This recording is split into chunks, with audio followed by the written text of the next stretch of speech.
بالله من الشيطان الرجيم.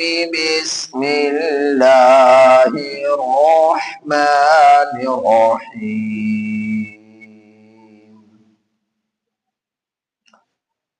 وإذ بوأنا لإبراهيم مكان البيت ألا تشرك بي شيئا وطهر بيتي للطائفين والقائمين والركع السجود. وأذن في الناس بالحج يأتوك رجالا وعلى كل ضامر يأتين من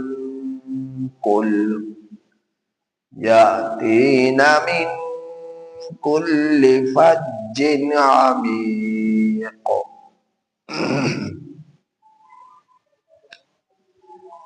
یہ سورہ حج کی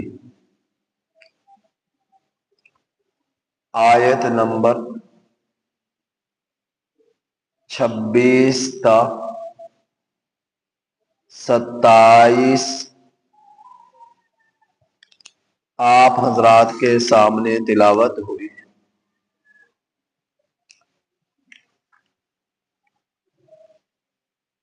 اللہ جل جلالہ نے ان آیات کریمہ میں بیت اللہ کی تعمیر اور بیت اللہ کے حج کا تذکرہ فرمایا ہے. یہاں سے حج کے بارے میں تفصیل تعمیر بیت اللہ سے شروع فرما کر حج بیت اللہ کے کچھ مسائل و احکام بیان فرمانے شروع کیے ہیں. سورہ حج کے شروع میں اب تک جو آپ نے سنا، اللہ جل جلالہ نے اپنے سے ڈرنے کا حکم اہل ایمان کو، انسانوں کو عطا فرمایا، قیامت کے زلزلے کا تذکرہ فرمایا، اس کی ہولناکیوں کا تذکرہ فرمایا، بعثت بعد الموت کا تذکرہ فرمایا، اور ان لوگوں کا اور اس بات کا تذکرہ فرمایا کہ پوری کائنات کا خالق ایک اللہ کی ذات ہے، نفع اور نقصان کے مالک ایک اللہ کی ذات ہے، شر اور خیر کا مالک اللہ کی ذات ہے. پھر میرے رب نے اہل ایمان کا، اہل کفر کا تذکرہ فرمایا، اور پھر اہل ایمان پر انعامات کا تذکرہ فرمایا، اہل کفر کے بھیانک سزاؤں کا تذکرہ فرمایا، اہل ایمان کی حسین نعمتوں کا تذکرہ فرمایا. پھر اللہ جل جلالہ نے ان لوگوں کا تذکرہ فرمایا کہ جو لوگ، جو کافر، جو مشرک، جو گزشتہ سبق گزرا ہے اس میں اللہ کے گھر میں عبادت کرنے سے لوگوں کو روکتے ہیں. حضرت عبداللہ بن مسعود رضی اللہ تعالیٰ عنہ کے بارے میں بتلایا کہ جب مسلمان ہوئے تو آپ بیت اللہ کے گرد نماز پڑھ رہے تھے تو کافروں نے آ کر آپ کو تکلیف پہنچائی، آپ کو مارا اور کہا کہ اے صحابی، تیرا یہاں کیا کام ہے؟ اس زمانے میں صحابی اہل حق کو کہا جاتا تھا، تو نبی کریم صلی اللہ علیہ وسلم کے بارے میں بھی ابو جہل نے یہ دھمکی لگائی کہ اگر آپ یہاں پر آئیں گے، عبادت کریں گے، تو میں آپ کی گردن دبا دوں گا، الیاذ باللہ۔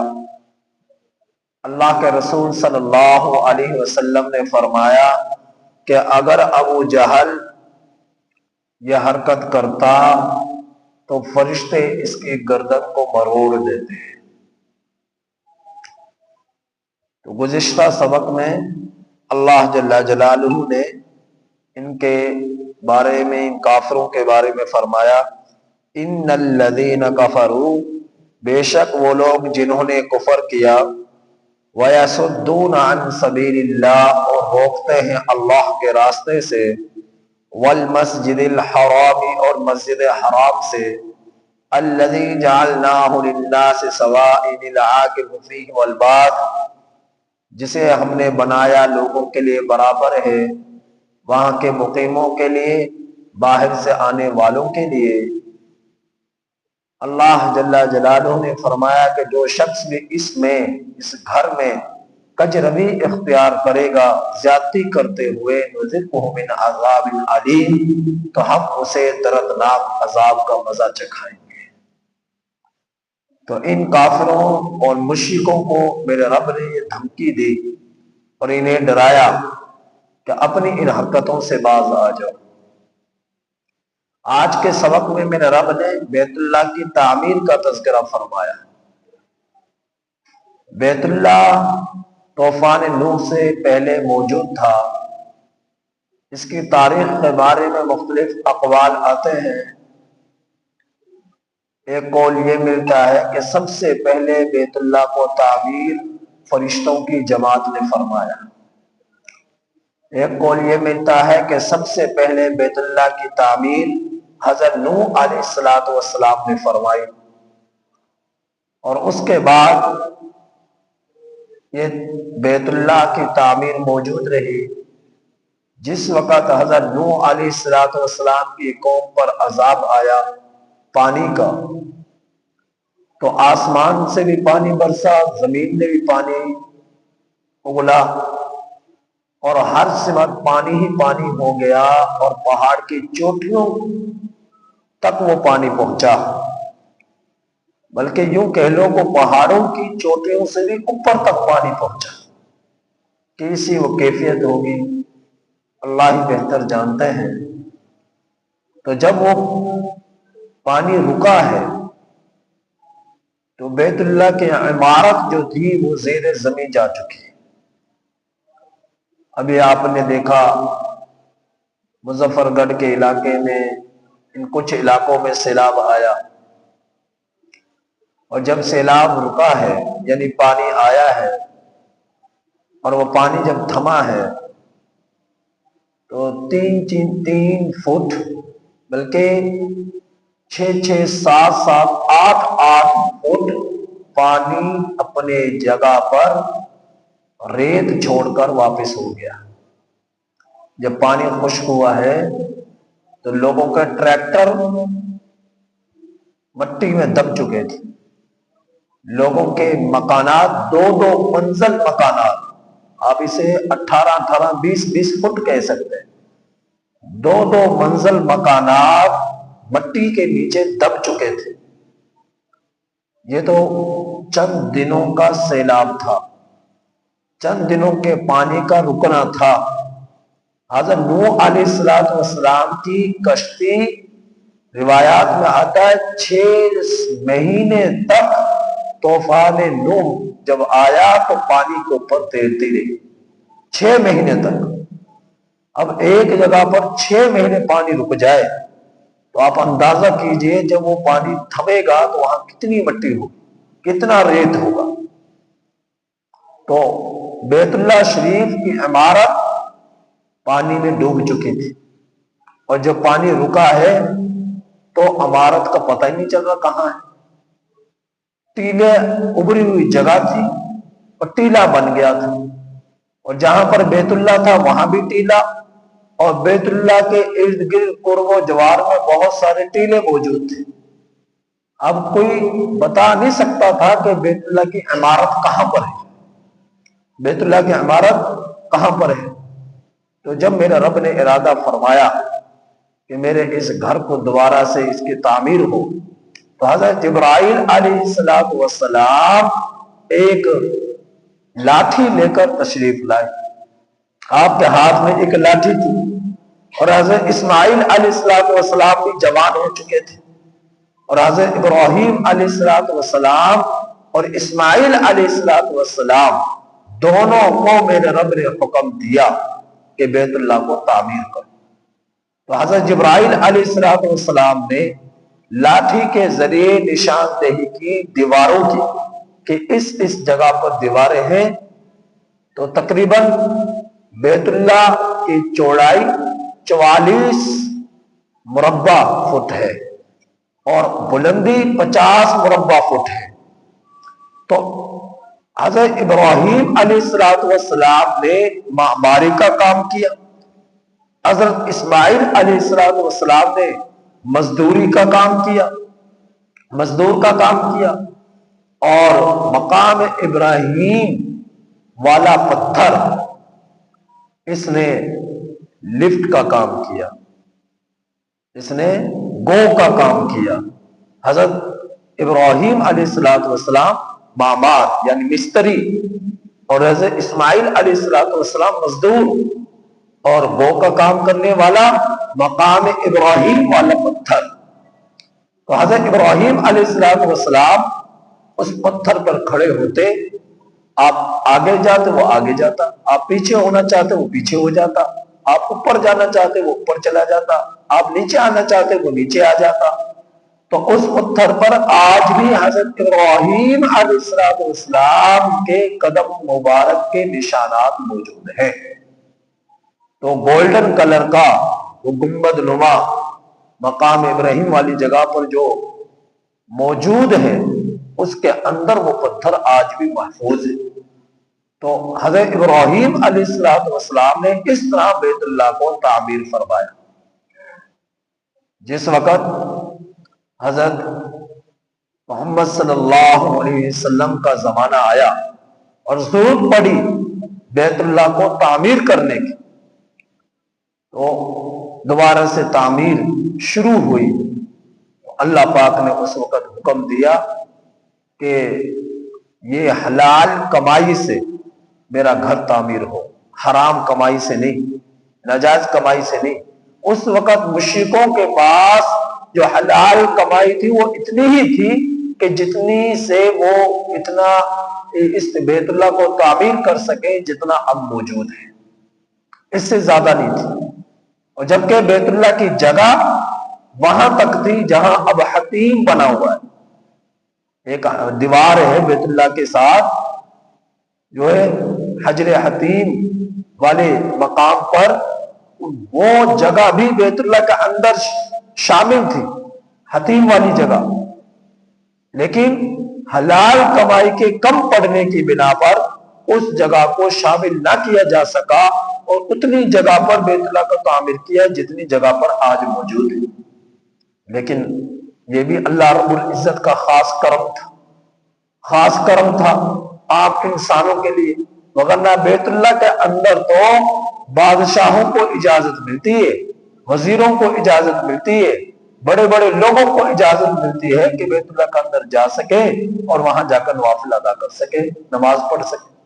ان کو تو اجازت مل جاتی ہے، لیکن عام انسان کہاں جائے، عام ایمان والے کہاں جائے، ان کو اجازت نہیں ملتی. تو اللہ پاک نے ایک خاص کرم کیا کہ ہر شخص کی یہ خواہش اور تمنا ہوتی ہے کہ میں بیت اللہ کے اندر نماز پڑھوں. کتنا بڑا اعزاز ہے، کتنی بڑی یہ سعادت ہے. تو اللہ پاک نے وہ حتیم والی جگہ چھڑوا دی کہ جو بیت اللہ کا اندر عبادت کرنا چاہتا ہے تو حتیم کا اندر نماز جو پڑھے گا وہ ایسا ہے جیسے اس نے بیت اللہ کا اندر نماز پڑھی، کیونکہ یہ بھی بیت اللہ ہی کا حصہ ہے. تو وہ اس جگہ پر اچھی خاصی تعداد آ سکتی ہے نماز پڑھنے والوں کی، نوافل پڑھنے والوں کی، تو وہ جگہ چھوڑ دی گئی۔ جب جماعت کی نماز کا اجتماعی نماز ہوتی ہے اس وقت وہ جگہ خالی ہو جاتی ہے، اور جب طواف کی اجازت ملتی ہے تو دوبارہ سے لوگ چکر کاٹنا شروع ہوتے ہیں، تو اس وقت اجازت مل جاتی ہے حتیم کا اندر نماز پڑھنے کی، نماز نوافل وغیرہ ادا کرنے کی۔ تو حضرت ابراہیم اور اسماعیل علیہ السلام نے جب بیت اللہ کو تعمیر کر دیا، اب میرے رب نے حکم دیا۔ کیا حکم دیا؟ پہلے کے بعد بیت اللہ کو تعمیر کرنے کی، تو وہ سنیے اللہ پاک نے کیا فرمایا۔ وَإِذْ بَوَّأْنَا، اور جس وقت ہم نے ٹھکانہ دیا، وَإِذْ بَوَّأْنَا لِإِبْرَاهِيمَ، ابراہیم علیہ السلام کو مکان البیت، بیت اللہ کی جگہ پر، اللہ تشرک بی شیئا، تو ہم نے کہا کہ میرے ساتھ کبھی کسی کو شریک نہ کرنا، شرک نہ کرنا۔ ان الشرک لظلم عظیم، کیونکہ شرک جو ہے یہ ظلم عظیم ہے، بہت بڑا ظلم ہے۔ اب شرک کیا ہے؟ اللہ کی ذات، اللہ کی صفات، اللہ کے افعال میں کسی بھی چیز کی نسبت نہ کرنا کہ اللہ کے ساتھ کوئی اور بھی شامل ہے۔ اولاد میں والدین کی نسبت کرنا، اولادوں کی نسبت کرنا، تخلیق میں نسبت کرنا، احکامات میں نسبت کرنا، اللہ کے حکموں میں نسبت کرنا کہ اللہ کے ساتھ اور بھی شامل ہے۔ بارش برسانے والا اور ہے، بارش روکنے والا اور ہے، اور زلزلے عذابات نازل کرنے والا اور ہے، اور نعمتیں دینے والا اور ہے، خوشیاں دینے والا اور ہے، غم دینے والا اور ہے، صحت دینے والا اور ہے، بیماریاں دینے والا اور ہے۔ الیاذ باللہ، اس طرح کی طرح کی نسبتیں اللہ رب العزت کے افعال میں نہ کرنا، اللہ کی صفات میں نہ کرنا، اللہ کے جو ہے ذات میں نہ کرنا، یہ ہے شرک۔ تو فرمایا وَطَهِّرْ بَيْتِيَ لِلطَّائِفِينَ، اور میرے گھر کو پاک رکھیے گا۔ یہ ہدایات دی جا رہی، میرے گھر کو پاک رکھیے گا، لِلطَّائِفِينَ، پاک کرنے والوں کے لیے، اور فرمایا وَالْقَائِمِينَ، قیام کرنے والوں کے لیے، کہ نماز کو قائم کرے، یہاں پر عبادات کرے، ان کے لیے پاک کیجیے گا۔ اور رکع السجود، اور رکوع و سجود کرنے والوں کے لیے اس کو پاک رکھیے گا۔ کہیں ایسا نہ ہو کہ حرام کی کمائی سے بیت اللہ کو تعمیر کر دو، کہیں ایسا نہ ہو کہ اس جگہ پر لوگ گندگیاں پھینکنا شروع کر دیں اور ناپاک ہو وہ جگہ، تو اس جگہ پر پھر رکوع کرنے والا رکوع نہ کر سکے، سجدہ کرنے والا سجدہ نہ کر سکے۔ تو ظاہری اور باطنی ہر طرح کی غلاظتوں سے، باطنی غلاظت کیا؟ کفر و شرک کی، ظاہری غلاظت کیا؟ ناپاکی کی، پلیدی کی، بظاہری ناپاکی، ان دونوں چیزوں سے تم نے میرے گھر کو پاک صاف رکھنا ہے، پاکیزہ رکھنا ہے۔ یہ ہدایات دی گئی۔ اور جب بیت اللہ تعمیر ہو مکمل ہو گیا تو پھر میرے رب نے فرمایا وَأَذِّن فِي النَّاسِ، لوگوں میں اعلان کر دو، لوگوں میں اعلان کر دو۔ کس چیز کا اعلان؟ بالحج، حج کا اعلان کرو کہ لوگ آئیں اور میرے گھر کا حج کریں۔ حضرت ابراہیم علیہ السلام نے فرمایا اے اللہ، یہاں تو دور تک کوئی انسان نظر نہیں آ رہا، یہاں تو آبادی نہیں ہے، یہ تو دور تک ریگستان ہے، پہاڑی علاقے ہیں، میری آواز کو کون سنے گا؟ میرے رب نے فرمایا ابراہیم، اعلان کرنا تیرا کام، آواز پہنچانا میرا کام۔ اور پھر میرے رب نے، حضرت ابراہیم علیہ السلام نے اعلان کیا، اور وہ ان کے اس اعلان کی جو حج کا اعلان تھا کہ اللہ کے گھر کا، اے انسانوں اللہ کے گھر کا حج کرو، تو میرے رب نے اس آواز کو ہر اس شخص تک پہنچایا جس کو میرے رب نے حضرت آدم علیہ السلام کی پشت سے پیدا فرمایا، حضرت آدم علیہ السلام کی پشت سے پیدا فرمایا۔ کیا مطلب؟ حضرت ابراہیم، حضرت آدم علیہ السلام کی بیوی حضرت حوا علیہ السلام، پوری انسانیت کی ماں حضرت حوا علیہ السلام کی پیدائش حضرت آدم علیہ السلام کی بائی پسلیوں سے اللہ کے حکم سے ہوئی، اور پھر ان دونوں کے آپس میں ملاپ سے اللہ پاک نے نسل انسانی کی شروعات شروع فرمائی۔ وہ نطفہ دونوں کا، مرد اور عورت دونوں کے نطفے کے ملنے سے اللہ پاک بچے کو وجود عطا فرماتے ہیں۔ عورت کے جو ہے نطفہ اس کے سینے سے نکلتا ہے اور مرد کا نطفہ اس کی پشت سے نکلتا ہے۔ تو اللہ پاک نے اس نے نسبت فرمائی کہ آدم علیہ السلام کی پشت سے جتنی بھی انسانیت دنیا میں آئی، اللہ پاک نے اس ہر انسان کے کانوں تک اس آواز کو پہنچایا، اور ماں کے رحموں میں یہاں تک کہ اس زمانے میں جتنے بچے تھے ان بچوں کے کانوں میں اس آواز کو پہنچایا۔ تو اس وقت اس آواز پر جتنے انسانوں نے جتنی مرتبہ لبیک کہا، اللہ پاک اسے اس کی زندگی میں اتنی مرتبہ اپنے گھر کا دیدار اور حج کراتے ہیں۔ جتنے انسانوں نے اس حضرت ابراہیم علیہ السلام کی آواز پر لبیک کہا، اللہ پاک اتنی ہی مرتبہ اپنے گھر کا اسے حج کراتے ہیں۔ تو یہ اس پکار کا جواب ہوتا ہے حاجی کا، جو حاجی حج کرنے جاتا ہے، اللہ کے گھر کا جو اعلان حضرت ابراہیم علیہ السلام نے رب کے حکم پر فرمایا تھا۔ تو آج یہ بدبخت، یہ کافر، یہ مشرک اپنے آپ کو ابراہیمی کہلاتے ہیں۔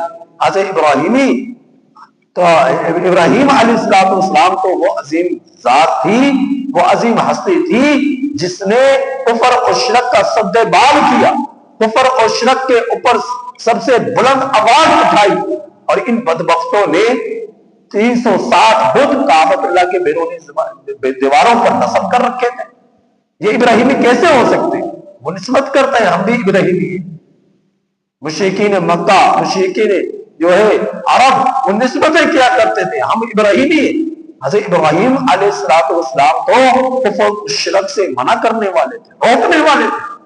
تو یہ ابراہیمی کیسے ہو سکتے ہیں جو کفر کرتے ہیں، شرک کرتے ہیں، 360 بت بیت اللہ کی بیرونی دیواروں پر نصب کیے ہوئے ہیں؟ ان کی نسبت کیسے ہو سکتی ہے؟ ان کا کیا تعلق ہو سکتا ہے حضرت ابراہیم علیہ السلام سے؟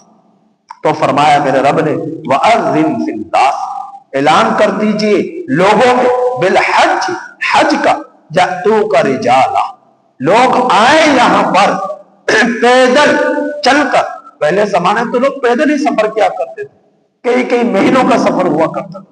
آپ کو معلوم ہے حج کا سفر شوال کے مہینے سے کرنے کی اجازت ہے، کرنے کی اجازت جا سکتا ہے۔ اس زمانے میں لوگ ماہ رمضان سے پہلے ہی حج کا سفر کرنا شروع کر دیا کرتے تھے۔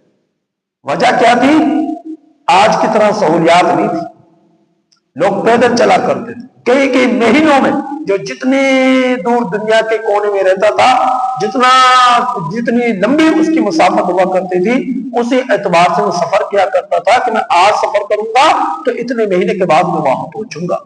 تو اس طرح لوگ لمبے سفر کیا کرتے۔ اب مجھے آپ بتاؤ، آج کے دور کے اندر تو اللہ نے کتنی سہولیات کر دی، آپ وہاں پر 4.5-5 گھنٹے میں پہنچ جاتے ہیں۔ 4.5-5 گھنٹے میں آپ جو ہے حرم شریف پہنچ سکتے ہو۔ لیکن کتنے انسان ہیں، کتنے ایمان والے جو اللہ کے گھر کا حج کرتے ہیں، باوجود کہ ان کے پاس مسائل موجود ہیں، کسی چیز کی کمی نہیں ہے، لیکن پھر بھی جان بوجھ کر اس فریضے کو ٹال مٹول کرتے رہتے ہیں، تاخیر کرتے رہتے ہیں۔ تیرے پاس کیا گارنٹی ہے اگر تو نے اس سال اللہ کے گھر کا حج نہ کیا تو آئندہ سال تو زندہ رہے گا؟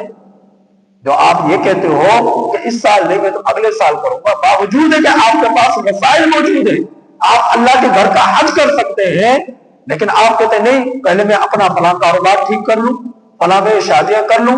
اللہ کے گھر کا یہ فریضہ ہے۔ آپ مجھے بتاؤ، آپ کے بیٹی کی شادی ہے اور ادھر سے اللہ کی طرف سے بلاوا آئے، اللہ اکبر اللہ اکبر، آؤ نماز پڑھو، نماز قائم کرو، نماز ادا کرو، مساجد کی طرف آؤ، تو آپ کے لیے یہ ضروری ہے کہ اس بیٹی کو بہانے کے لیے سارے انتظامات کرو، اسے رخصت کرو اور اس کے بعد آ کر نماز پڑھنا؟ اس کی ذرا سی بھی گنجائش نہیں ہے۔ جب اللہ نے حکم دے دیا اللہ اکبر اللہ اکبر، تو آپ سب سے پہلے مسجد میں آؤ اور نماز ادا کرو، اور پھر اس کے بعد جا کر بیٹی کو رخصت کرو۔ اور بیٹی کو رخصت کرنے کے لیے 12 مہینوں میں کوئی دن ایسا نہیں جس میں آپ بیٹی کو رخصت نہیں کر سکتے، کوئی وقت کی تعین نہیں ہے۔ آپ دن میں کریں، آپ رات میں کریں، آپ صبح میں کریں، آپ شام میں کریں، آپ جب مرضی کسی بھی دن میں اپنی بیٹی کا نکاح کروا سکتے ہیں، اپنی بیٹی کو رخصت کر سکتے ہیں، لیکن اللہ کے گھر کا حج، اس کا وقت، اس کی جگہ، اس کے دن وہ متعین ہے، وہ متعین ہے، وہ محدود ہے۔ ان دنوں کے علاوہ، ان دنوں کے علاوہ، ان اوقات کے علاوہ آپ اللہ کے گھر کا حج نہیں کر سکتے۔ چلے جائیں، آج چلے جائیں، آپ کا حج نہیں ادا ہوگا۔ آج چلے جائیں وہاں پر، آپ کا حج ہو ہی نہیں سکتا۔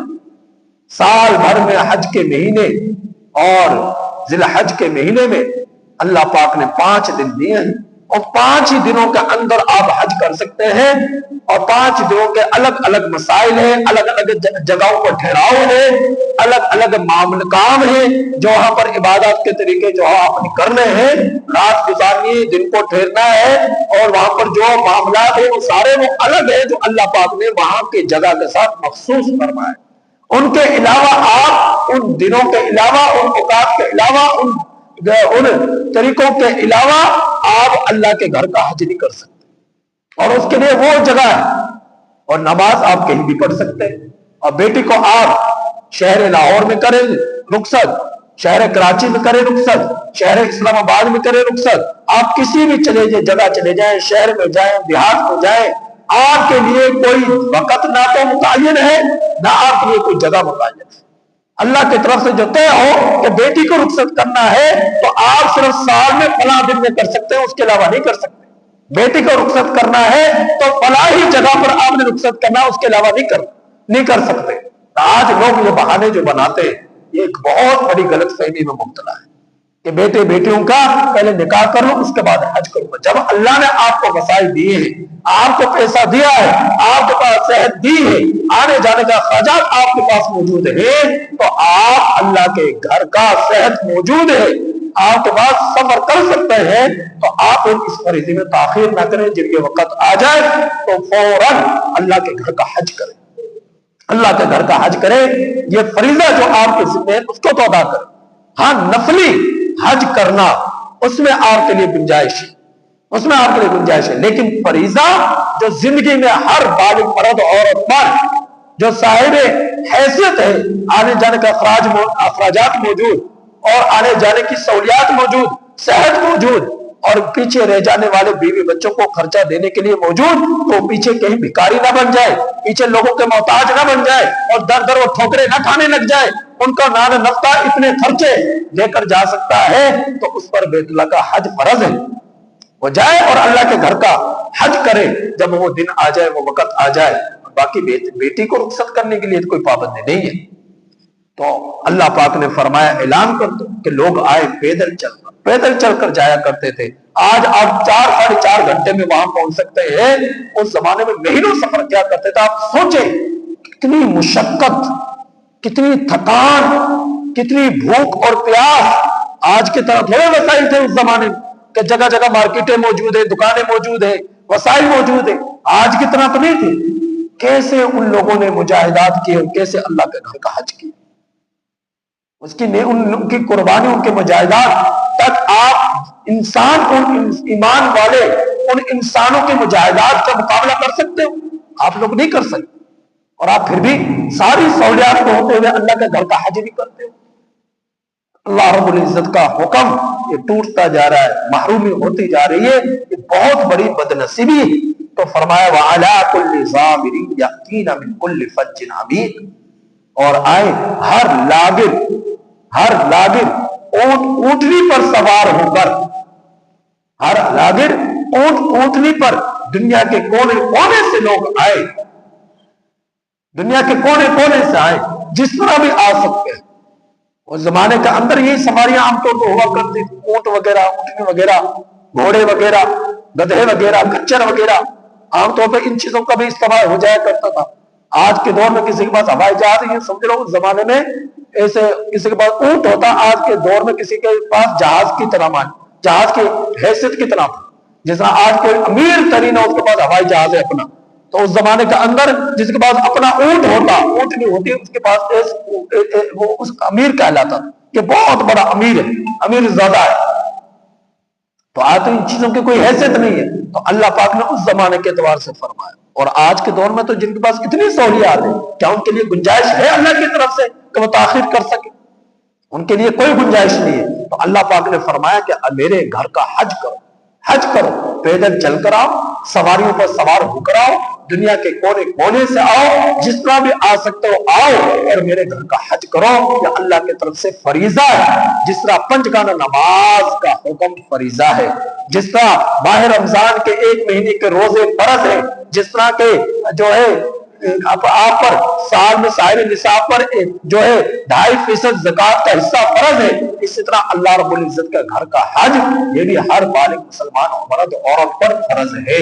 اور جو نابالغ بچوں کو اپنے ساتھ حج کروا دیتے ہیں اور وہ سمجھتے ہیں ہم نے تو اپنے بچوں کو حج کرا دیا، جیسے ہی وہ بچے بلوغت کو پہنچیں گے، بلوغت کے بعد احکامات عائد ہوتے ہیں، بلوغت کے بعد فرائض عائد ہوتے ہیں، جیسے ہی وہ بچہ بالغ ہوگا، چاہے اس نے نابالغ ہونے کی حالت میں حج کیا، بلوغت کے بعد اس پر حج فرض ہوگا، اور وہ اگر حج نہیں کرے گا تو وہ گناہگار ہوگا۔ اس لیے نابالغ جو بچے ہوتے ہیں یہ تو بیچارے معصوم ہوتے ہیں، ان کے تو گناہ بھی نہیں لکھے جاتے، نہ ان پر نمازیں فرض، نہ ان پر روزے فرض، نہ کوئی دین کا حکم ان پر فرض نہیں ہے۔ ہاں ترغیبات ہے کہ ابھی سے اپنے بچوں کو نماز کے عادی بناؤ، ابھی سے اپنے بچوں کو روزے رکھواؤ، ابھی سے اپنے بچوں کو جو ہے عبادت گاہوں میں لے کر آیا کرو، تاکہ ان کا ذوق بڑھے، تاکہ ان کا شوق بڑھے۔ نہیں ہم نے تو اپنے بچوں کو صبح سویرے اٹھانا ہے، چل بیٹا اسکول کی تیاری کر، نماز پڑھی اس کی فکر نہیں کرنی، تلاوت قرآن کی، سبق پڑھا قرآن کا جا کر، اس کی فکر نہیں کرنی، کیا کرنا ہے کہ چل بیٹا اسکول چل بیٹا اسکول چل، یہ اسکول بچائیں گے تمہیں جنت سے، اسکول لے کر جائیں گے تمہیں جنت میں، یہ اسکول بچائیں گے تمہیں جہنم سے۔ سکول کے بارے میں سوال ہوگا کل قیامت کے دن قبر میں جا کر، بتا میتھ کے سوالات میں سے سوال آئے گا، انگلش کے سوالات میں سے سوال آئے گا، جواب دو اس مسئلے کو کس طرح حل کرنا ہے، اس جمع تفریق کے مسئلے کو کس طرح حل کرنا ہے۔ وہاں قبر میں یہ سوالات ہوں گے تم سے اور تمہارے بچوں سے، تمہاری اولاد سے۔ اللہ تو پیدائش کے فوراً بعد حکم دے رہا ہے کہ اپنے بچوں کو یہ توحید کا سبق پڑھاؤ، اس کے کانوں میں ڈالو یہ آواز کہ اللہ بڑا ہے، دنیا کچھ نہیں، اللہ کے حبیب محمد مصطفیٰ صلی اللہ علیہ وسلم اللہ کے پیغمبر ہے، اس پر ایمان لا کر اس کے طریقوں پر زندگی گزارنی، اس کے دین پر وہ قبول کرنا ہے، اس کی زندگی کو اپنی زندگیوں میں لانا ہے، حلال حرام کی تمیز رکھنی ہے، اور جو ہے بڑے چھوٹے کا ادب و احترام، اس نے زندگی کیسے گزارے، تنگی میں، خوشحالی میں، بدحالی میں، بھوکے پیاسے رہ کر، کس طرح اس نے سفر میں حجر میں زندگیاں گزاری ہیں، تو اس طرح زندگی گزارو۔ نہیں اپنے نبی کی زندگی نہیں سکھلانی، اپنے نبی کی زندگی کو نہیں بتلانا، قرآن جو نبی پر اترا وہ نہیں سکھانا، بس سب سے پہلے اٹھے تو اس سے نماز کا بھی نہ پوچھنا کہ نیند خراب ہو جائے گی، سردی ہے، ٹھنڈ لگ جائے گی، تو بچے کو کیا اٹھا۔ لیکن جب ٹھنڈ محسوس نہیں ہوتی، جب آپ اسکول بھیجتے ہو، جب کالج بھیجتے ہو، تو بہرحال اپنے بچوں کو دین کی فکر کرے۔ اللہ پاک ہر ذمہ دار، ہر نگران سے پوچھیں گے، والدین سے پوچھیں گے، یہ نہ سمجھو میں نے جنم دیا تو میرا حق ہے، اللہ کا حق ہے۔ اللہ پوچھیں گے ماں باپ سے، تمہیں اپنے بچوں کی پرورش کیسی، انہیں نماز کا پابند بنایا کہ نہیں بنایا، انہیں حلال رزق حلال کیا، انہیں ہدایات جاری کی کہ نہیں کی، انہیں حرام سے بچایا کہ نہیں بچایا، ان کی تربیت اچھی کی کہ نہیں کی۔ ہر باپ سے، ہر ماں سے میرا رب پوچھے گا، اور اس کی ذمہ دار والدین ہوں گے اگر انہوں نے اپنے بچوں کی دین کی فکر نہ کی۔ اللہ پاک سے دعا ہے کہ اللہ تعالیٰ ہمیں ان آیات کریمہ کی کامل سمجھ نصیب فرمائے۔